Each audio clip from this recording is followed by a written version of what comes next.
Ethan walked alone across the forbidden wasteland, a flat stretch of broken stone and black dust that belonged to no one and scared everyone.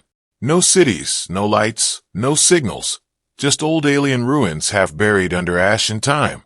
This place was marked red on every galactic map, forbidden, unstable, and deadly. Humans were not supposed to be here, but humans were also not supposed to survive the galaxy. And yet some did. Ethan was one of them, a scavenger, not by choice but by necessity. In the wider galaxy, humans were seen as weak, poor, and disposable. They cleaned ruins, hauled scrap, and died quietly where no one cared. Ethan's stomach twisted with hunger as he walked, every step slower than the last. He had not eaten properly in 2 days. His last ration bar sat heavy in his pocket, more hope than food. He scanned the ground for anything useful, broken tech, lost cargo, anything he could sell. The scanner stayed silent. Then he heard it, a sound so soft it almost vanished into the wind. Not a growl, not a weapon charge, but pain. Ethan stopped moving, his hand slowly tightening around his scanner. Sounds like that got people killed. Still, he followed it, step by careful step. Behind a cracked metal slab, he saw her. An alien girl lay curled against the stone, barely moving. Her skin shimmered faintly, pale and smooth, marked with dark wounds.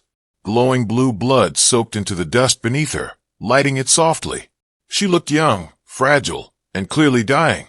Her breathing was uneven, shallow, like it could stop at any moment. Ethan raised his scanner, with shaking hands. The screen flashed a warning in red. High-value alien species. Do not assist. His chest tightened. High-value meant protected, powerful, and dangerous. Helping her meant execution. Slow and public. If alien patrols found him. Ethan lowered the scanner and stepped back. This was not his problem. He had no power, no armor, no allies. Just a starving human on borrowed time. He hesitated, staring at her face. He remembered being ignored at trade stations, pushed aside by taller species. He remembered guards laughing when humans asked for help. He remembered how the galaxy treated his kind like dust. Something in his chest burned, quiet but sharp. He reached into his pocket and pulled out the ration bar. It was small, dry, and all he had left. He stared at it for a long second. Then he broke it in half. The sound echoed louder than it should have. Ethan knelt beside her, his movements slow and careful. He gently pressed the food to her lips, not knowing if her kind even ate this way. For a moment, nothing happened. Then her lips moved, just slightly. She swallowed. Color returned to her skin, faint but real. Ethan leaned back, heart racing. Why did he do that? He did not know. Her eyes opened, glowing softly like distant stars. They focused on him, not with fear, but confusion. Her lips moved again. She whispered a single strange word, soft and heavy with meaning. The ground beneath Ethan's feet trembled. Small stones jumped, dust rose into the air. Ethan stumbled back, panic flooding his chest. The sky above them darkened, shadows moving where there should have been none. His scanner screamed to life, alarms flashing wildly. Unknown ships detected in low orbit. Multiple signatures, military class. Ethan's blood ran cold. He looked from the girl to the sky, and back again. This was it. Helping her was the biggest mistake of his life. He imagined patrols landing, weapons raised. His body left on the black stone. The galaxy would not remember his name. The girl's eye stayed on him, calm now, almost knowing. Ethan did not see a monster or a ruler, just someone who had been dying. Somewhere far above, engines roared, and as the wasteland shook under alien power, Ethan realized one small act of kindness had just changed everything. If you want to know what happens next and how this moment reshapes the galaxy, make sure you subscribe to the channel and stay with the story. The alien girl did not die. Ethan expected her breathing to stop at any second, but it did not. Minutes passed, then more. Her chest rose and fell, slow but steady. Whatever she was stronger than she looked. Ethan stayed close, watching the sky again and again, waiting for ships to land. But nothing came down, not yet. The girl's eyes stayed open now, following him quietly. She said nothing.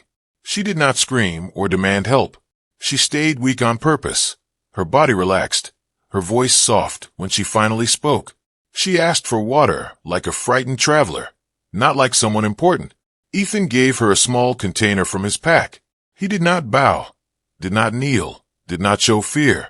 He spoke to her the way humans spoke to each other. Short sentences, calm tone. This confused her more than pain ever had. She had been trained to expect obedience or violence, never kindness. She did not tell him her name. She did not tell him who she was. She hid her true identity behind slow movements and shallow breaths. Ethan checked the sky again, then made a decision. Staying here was dangerous. He slid one arm under her shoulders and lifted her carefully. She was lighter than she should have been. Her body tensed for a moment, then relaxed. No one had carried her like this before. Not without orders, not without fear. Ethan walked fast toward his shelter, a broken cargo pod buried under rock and metal. Behind them, far away, alien patrol ships moved low across the wasteland, search patterns wide and aggressive.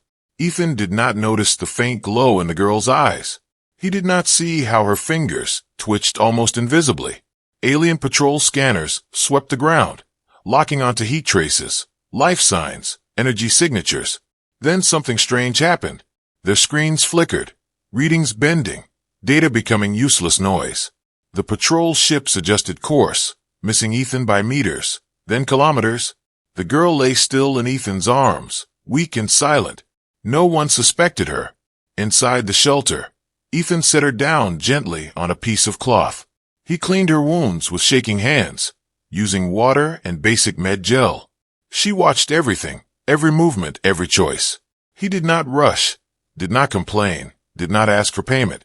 He spoke softly, telling her she would be okay, even though he did not know that. Her people ruled half the galaxy. Entire fleets moved when they spoke. Worlds burned or survived based on their decisions. And yet no one had ever spoken to her like this. No fear in his voice. No hunger for power in his eyes. Just concern. Outside, patrols continued searching, confused and frustrated. Inside, the girl tested something quietly. She focused her mind, just a little. The shelter's weak signal mask strengthened without visible change. Ethan thought the old tech was finally working. He smiled, relieved. She noticed that smile. It stayed with her. Hours passed. Her strength returned slowly, controlled, measured. She could have stood up, could have left. She chose not to. She watched Ethan repair broken tools, patch walls, and ration food carefully. He gave her the largest share, without thinking. That was new. She had been worshipped, feared, protected by armies. But she had never been chosen. Never helped simply because someone thought it was right. She began to ask small questions. About humans. About survival. About why he stayed on forbidden worlds. Ethan answered honestly, without pride. Humans survived because they had to. Because no one else would save them. Her eyes stayed on him, studying, learning. Trust grew quietly, like light returning after a long night. Outside, patrols finally pulled back, unable to explain their failure. Inside, a supposed weak alien lay resting, hiding power that could bend space itself. And one question hung heavy in the air, unspoken but impossible to ignore. Why was someone so powerful pretending to be so fragile?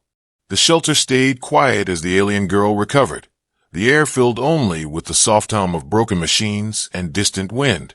Ethan worked while she watched, sorting scrap metal, cracked circuits, and dead power cells. She finally asked him about humans, her voice careful, as if each word was a test. Ethan paused, then spoke the way humans always did, honest and unpolished. He told her humans had reached the stars late. He told her they met stronger species too early. Humans fought wars they could not win. They lost planets, fleets, and billions of lives. Empires crushed them and moved on. Most species expected humans to disappear, but they did not. Ethan said humans survived by changing, not by force. They learned new skills, copied enemy tech, and rebuilt from scraps. They stopped trying to rule and focused on lasting one more day. The alien girl listened in silence, her eyes slowly widening. She had been taught humans were useless, loud, and fragile, creatures meant to serve or be ignored. Nothing Ethan said matched her lessons. As he talked, his hands never stopped working, He fixed a broken heater using wire from a ruined drone.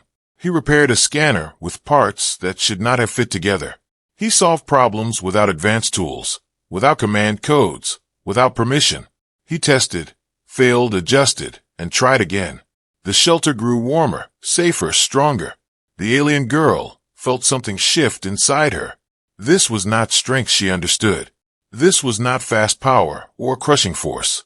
This was slow danger, the kind that waited, learned, and endured. She realized humans did not conquer the galaxy because they did not need to. They survived it. Outside the shelter, far beyond the wasteland, the alien council gathered. Images of Ethan flashed across their displays. A human detected near a high-value individual. Orders were given without hesitation. Find the human. Remove the variable. Silence the mistake. War protocols flickered briefly, then paused. Back in the shelter, the girl felt the decision ripple through space. She knew the council had noticed. She knew helping Ethan placed him in danger far greater than patrol ships. Her people did not forgive interference. They erased it. She looked at Ethan as he sat back, tired but satisfied with his repairs. He smiled slightly, proud of small victories no empire would notice. She understood then that helping him might start a war humans were not ready for, a war she could stop by leaving. She stood slowly, her strength fully returned now, though she hit it well. Ethan looked up, surprised but calm. He asked if she felt better, not where she would go, not what she was, just if she was okay. That question mattered more than any command ever had. She felt fear for the first time, not for herself, but for someone else. She should have left. She should have erased all traces and vanished into space. Instead, she stayed. She adjusted the shelter's defenses quietly, making them stronger than any human tech should allow. She masked Ethan's signal completely, bending reality just enough to hide him. Ethan thought the old systems were improving. He laughed softly, saying maybe luck had finally found him. She watched him closely, studying every choice, every pause, every act of quiet care. Humans were not what she was told. They were patient, adaptable, and stubborn beyond reason. Dangerous not because they attacked first, but because they refused to disappear. Somewhere far away, fleets began to move.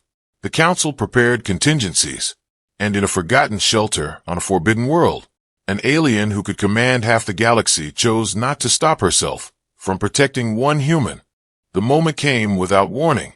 Ethan never saw the patrol break through the signal mask. 1 second the shelter was quiet. The next it shook as the walls tore open. Blinding light flooded the room. Alien soldiers poured in, weapons raised, movements precise and cold. Ethan barely had time to stand before energy binds snapped around his arms. He was dragged forward, thrown to the ground, his face pressed into the dust, his heart pounding hard enough to hurt. He heard her gasp behind him, weak and frightened, just like before. That was what broke him the most. He had failed to protect her. The soldiers spoke in sharp commands, words Ethan did not understand. One of them pointed at him, calling him a contaminant, a liability. Another looked at the alien girl with sudden tension, almost fear.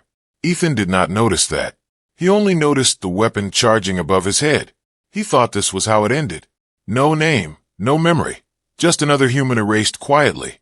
Then the air changed. The sound vanished, as if the universe itself held its breath.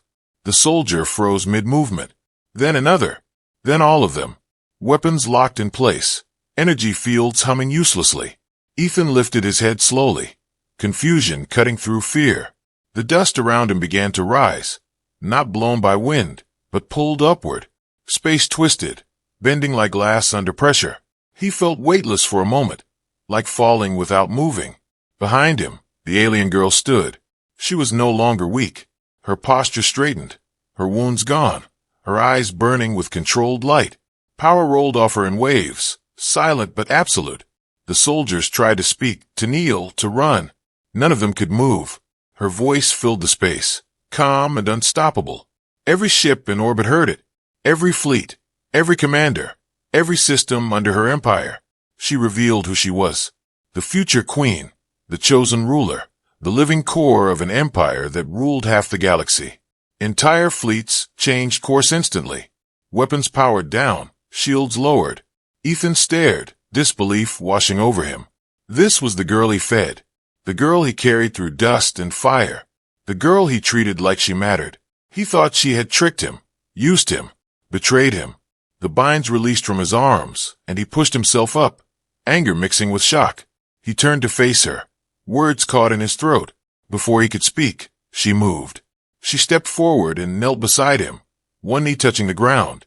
The galaxy froze again, this time in shock. A future queen kneeling before a human. She lowered her head and spoke one word, clear and heavy with meaning. Life-giver. Her people watched in disbelief, councils scrambling, fleets hesitating. A human had saved their future ruler. Not with weapons, not with power, but with food, patience, and choice. Ethan stood there, shaking, unable to understand what he was seeing. She looked up at him, not as a ruler, not as a god, but as someone who owed everything. Galactic forces recalculated in real time. Humans were no longer background noise, no longer disposable, no longer ignored, because one of them had done what empires could not. He had chosen kindness when fear was easier, and the universe would never treat humanity the same again. The news did not spread slowly. It exploded across the galaxy, system by system, screen by screen.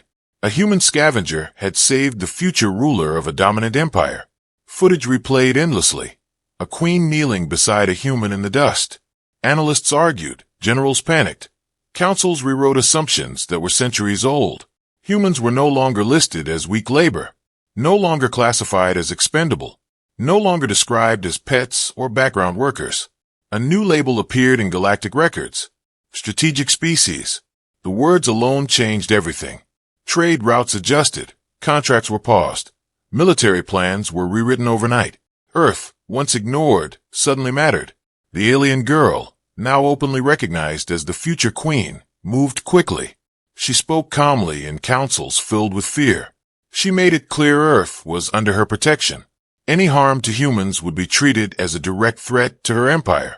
No raised voice, no threat needed. Her presence was enough. Ethan was moved off the wasteland under heavy guard, not as a prisoner, but as a priority. Ships followed him wherever he went. Cameras watched his every step. He did not understand why anyone cared so much. He had only fed someone who was dying. Now worlds wanted to hear him speak. They called him a symbol, the face of humanity. Ethan hated that part. He struggled with the attention, the questions, the constant eyes on him. He avoided stages, avoided speeches, avoided praise. He felt smaller the more important others said he was. Through all of it, she stayed close. Not above him, not behind guards. Beside him. She explained things quietly when he asked. She defended him when others pushed too hard. She never forced him into the role they wanted. That mattered more than he could say. They spoke often, not of power or destiny, but of small things. Food, broken tools, survival stories. She listened when he talked about Earth, about humans learning to live with less. He listened when she spoke of duty, of expectations placed on her since birth. An emotional bond grew slowly, carefully, built on respect, not romance, trust, not ownership. The galaxy watched closely, uncertain and uneasy. A human and a future queen walking side by side, not as ruler and subject, but as equals learning what the universe had never allowed before. The calm did not last. Power never allows peace to stay untouched for long.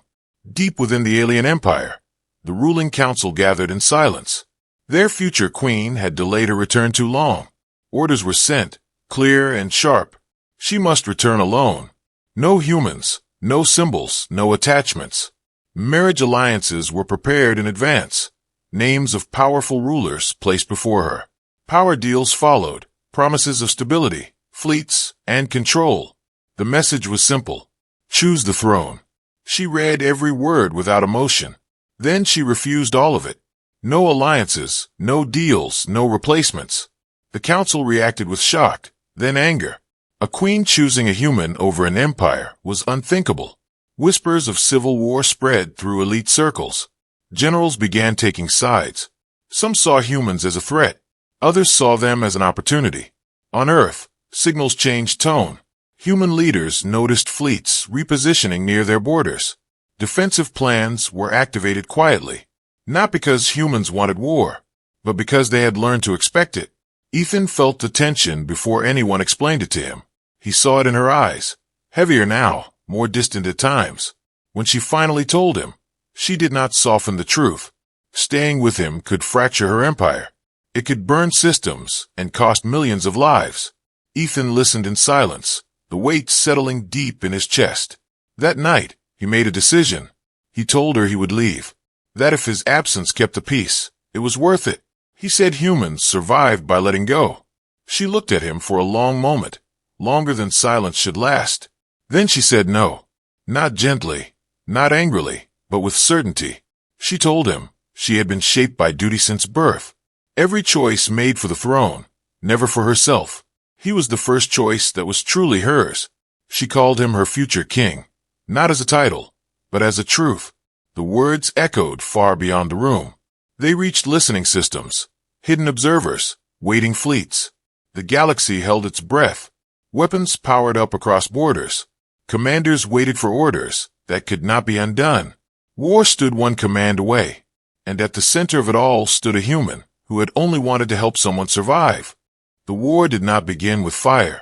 It began with silence. Fleets faced each other across star-filled space, weapons charged, commanders waiting for a mistake. Ancient alien generals trusted numbers, size, and overwhelming force. Humans did not. Human strategists studied patterns instead of power. They noticed supply lines stretched too far. They noticed pride slowing decision-making. They noticed that empires built on fear reacted badly to uncertainty. Humans sent no threats. They sent delays, false routes, quiet withdrawals that made no sense. Alien fleets moved to counterattacks that never came. Fuel burned, time passed, tension grew. Confusion spread through command channels. The future queen watched carefully, saying little, letting humans work. Ethan stayed close, not giving orders, just listening. At the final moment, humans revealed the truth. They had not prepared to win a war. They had prepared to make it impossible. Supply systems collapsed without a single shot fired. Communication grids overloaded with false certainty. Alien generals realized too late they were reacting, not leading. The council called for a halt. War faded before it could begin. Shaken by how close destruction had come, the alien empire changed. Old laws were questioned, old hierarchies weakened. Fear-based rule no longer felt safe. The future queen stepped forward, not as a weapon, but as a reformer. She was crowned ruler before the galaxy, not because of bloodline alone, but because she had seen another way. Ethan stood beside her during the ceremony, wearing no armor, holding no title. The first human royal consort in galactic history, not chosen for power, chosen for character. Humans were granted standing, not protection out of pity, not charity, respect. Trade became fair, borders became stable, voices once ignored were finally heard. The galaxy adjusted slowly, carefully. Some resisted, some feared change, but none forgot what humans had done. When everything finally quieted, when ceremonies ended and fleets returned home, Ethan and the Queen stood alone on a balcony overlooking space. No guard nearby, no cameras watching. Ethan reached into his pocket and pulled out an old ration bar, cracked and dry, saved from the wasteland. He broke it in half, just like before. She smiled softly and took her piece. Same kindness, same choice. The universe had changed, not because of power, but because one human refused to walk away.